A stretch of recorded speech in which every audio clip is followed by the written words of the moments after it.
Welcome, everybody, to this week's podcast episode for the Financial Freedom Podcast. I'm your host, Dr. Christopher Liu. And as you know, we talk about 4 different types of freedom: time, financial, location, health freedom. And in that light, I'm always scouring the globe looking for entrepreneurs, physicians, people influencing health, culture, and making a impact. So today we have Dr. Ray, and he's an expert in health, overcoming adversity. He's NYC culture, and so it's going to be a great conversation. And so let's welcome Dr. Ray to the show. Welcome. Thank you, sir. Thank you so much. I appreciate you having me. This is going Yeah, to be awesome. I'm excited. yeah, yeah. This says, tell us more about your story and how you got started. So basically, guys, I come from your typical, stereotypical New York City upbringing in the poverty section, right? So I was born and raised by a single mother on welfare, government assistance. I was arrested at a teenage age. I was a gang member, and I fell victim to a fatherless home, right? But eventually, I met people along my journey. I met content along my journey that had to do more with like coaching and mentorship. And then I ended up being a medical doctor who's been able to reach over 4 million people worldwide. So the transition from there to here has been something that has given me invaluable experience. And all I want to do is just pay it forward. Like I'm like oozing with all this information, this wisdom, and I just want to like here, take it, because it worked for me. Yeah, yeah, Yes.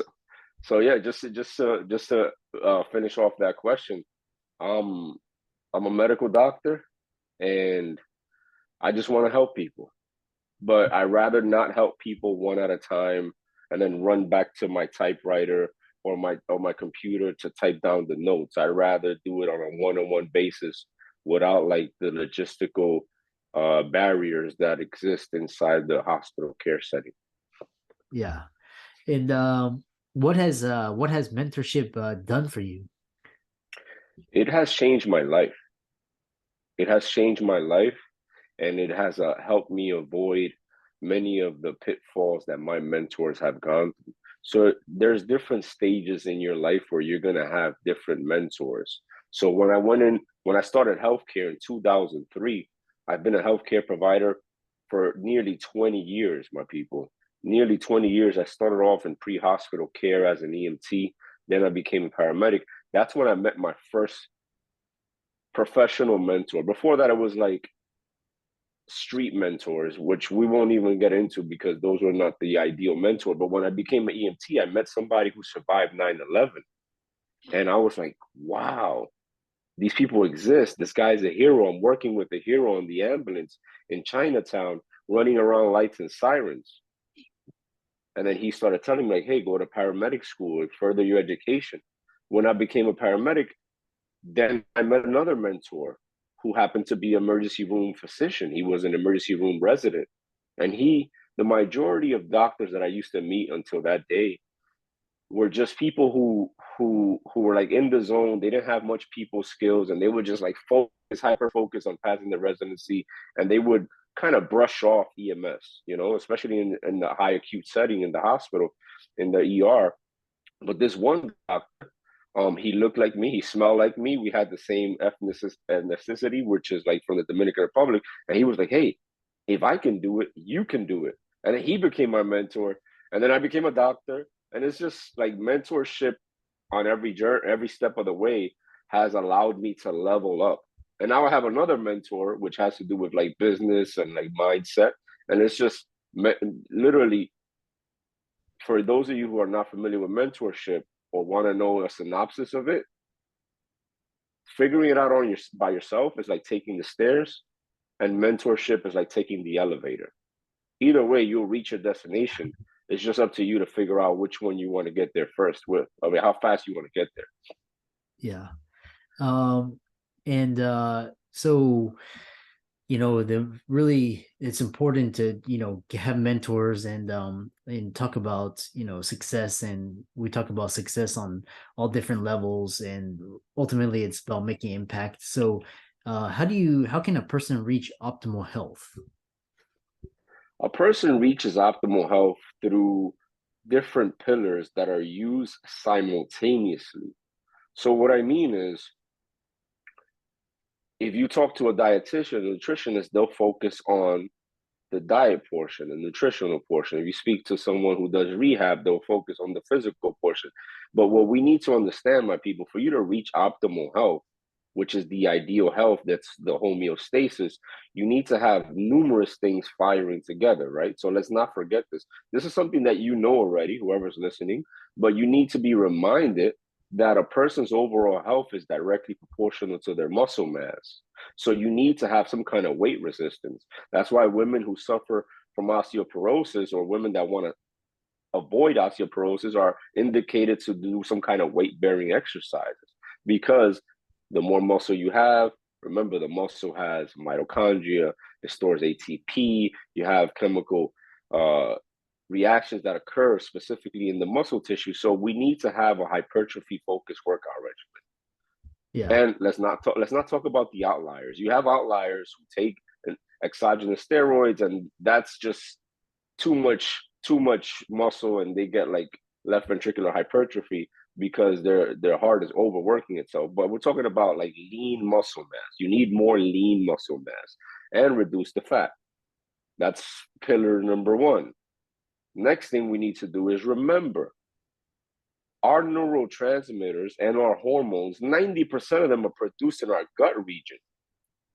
So the nutritional health cannot be ignored. Like, you can lift all the weights you want, but if you're not eating properly, if you're being gluttonous, then you're not going to be able to reap the benefits of being healthy, because you're what you are, what you eat, and what you eat also affects your mood. So going from speaking from the mood, now we jump into mental fitness. Like, all right, you're working out, you're eating right, but what's your mindset like? What are you telling yourself? Do you have positive affirmations looping through your head? Or are you letting, like, for example, a person who suffers from depression Mhm. can resort to one to three vices. Let's use alcohol, drug addiction, and obesity are all linked to depression. And that's because they're weak mentally. And the fact that they're weak mentally allows them to jump towards these vices that kind of doesn't allow them to flourish and be healthy completely. So, just to recap, once you leverage the mind body connection through fitness, through proper eating, macronutrient proportions. So remember, the macronutrients are protein, fat, and carbohydrates, and you have a right mindset, then you'll be one step closer to reaching optimal health. And then there's other pillars we could talk about too, which is like financial health, spiritual health, and relationship health, things in your families. But that's like the foundation of it. Because in my opinion, a person who's healthy is good at being them. And once you're good at being you, then you could be good at anything else. Or it makes it a lot easier. And this is something I went through. When I was in medical school, I had suicidal thoughts. My autoimmune disease was all over. It was rampant. I was drinking like 6 cups of coffee per day. And I looked like that cat. You know that cat with the back arched and they look like they're ready to attack, like that black cat? That used to be me. Like, literally, you could see the fumes running through, like escaping my ears, because I was so stressed out. And then I did blood work, and my kidneys were failing me. So Yeah. I'm not speaking from a pedestal. I'm speaking from the transition from being in disease, even though I was a medical intern, becoming a doctor, understanding how the body works. Obviously, I wasn't leading by example because I was dying. To now re-engaging, focusing on optimal health, and now I feel the health, and that's where the answer comes from. It's a very long answer. I apologize. Yeah. No, no, it's really And then one thing is especially with the importance of families and you took a lot of lessons, but what's your key takeaway for individuals to keep their families intact and healthy? How did being raised without a father affect you? Well, that's a two-part question. The first answer would be the key way for you to keep, because I'm just to give you guys some context, I'm married, I have 3 kids, and I have a household. I'm the leader of a household. And I got remarried. This is my second marriage. I ruined my first one. And what I wanted to share with you guys is the way I was able to lead my house properly was because I was first able to lead myself. So a lot of people need to understand that for you to be a good leader, you must first be a good follower. So once you follow the right person, back to mentorship, you learn how to lead yourself, then you can lead your family. So for you to lead your family properly, it's very difficult if you can't say no to pizza, if you can't say no to pornography, if you can't say no to Oreo cookies. For you, for successful businessmen and women, for successful doctors, it hurts me to see an obese physician. Like, yes, you're successful, you have the credentials, you're saving people's lives, but you have a pizza stain on your scrubs. You're smoking a cigarette or smoking vape on your break.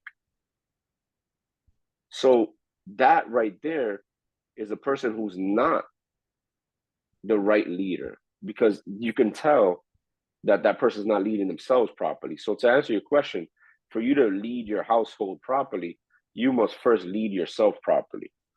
And it's not based on opinion, it's just based on what the human body is made for. The human body is made for growth. The human body is made for abundance. It's made for health. It's not made for disease. It's not made for like hypertension and a mean arterial pressure that's through the roof where you're like a ticking time bomb for a heart attack or a stroke. Even though you may have $2 million in the bank, like what good is that money or what good is your credit score if your troponins are about to be through the roof, you know? Yeah. Yeah, Yeah. yeah, really interesting. And then what are some of your as listeners, what are you take away the top 3 lessons learned in life transformation? The top 3 lessons learned in life transformation, the number one that always sticks out for me is if you can do it, I can do it. We're all the same. We have the same organs.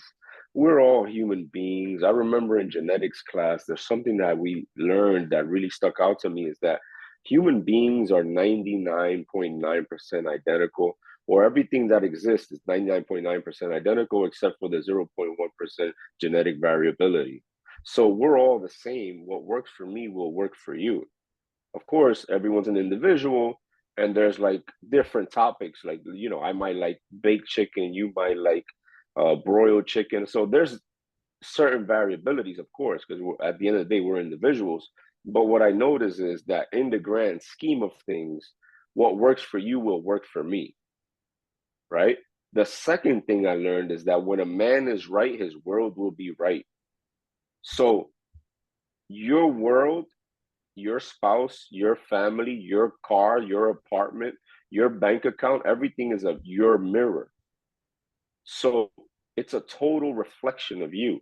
When I'm happy, I don't get affected by road rage. If I just signed up a few high ticket clients and I just got a $20,000 deposit into my bank account, I could have someone's curse at me. I'm gonna be like, sure, no problem, no problem, because I'm winning. I'm happy. I'm having a good time with my wife. I'm petting my dog. My kids, they jump on me and they love me. Look, I'm getting goosebumps talking about this, man. It's like the number one lesson from, or the number two lesson that I've learned is that when you're right, when you're good, when you're doing what you're supposed to be doing, the universe will conspire on your behalf. And number three, you have to pay your blessings forward. You cannot make a life transformation, enjoy the fruits of said transformation, and not give it to the next person. Because people are suffering in silence. I was one of them. There's people who are really, really, really bogged down and they can't really handle the stress. And your words of encouragement, your words of motivation, or just giving someone a bottle of water with an apple, they'll be like, wow, I'm not used to someone holding the door for me. I'm not used to someone being so nice. So again, also pay your blessings forward. Yeah. Yeah. Very insightful conversation. How can people follow you, visit your website, and contact you? Yeah. So basically, you can reach me on Instagram, on YouTube, on Podmatch. Basically, just Google my name. My name is Reynolds Kairus. Reynolds, just like the aluminum foil. On social media, my handle is NYC Streets MD. NYC because that's where I'm from. I'm from New York City. Streets because I went from being in the streets as a youth to then being on the streets as a healthcare provider, working in the South Bronx as a New York City paramedic. And MD because I hold a doctorate degree in medicine and I'm a medical doctor. So NYC Streets MD all over the place. Excellent. And for all the listeners out there, be sure to check out Kairus's links or resources. They'll be in the links and show notes. And thanks so much. It's been great, and thanks for sharing your message, and thanks for coming onto the show. Thank you for having me. I appreciate it so much.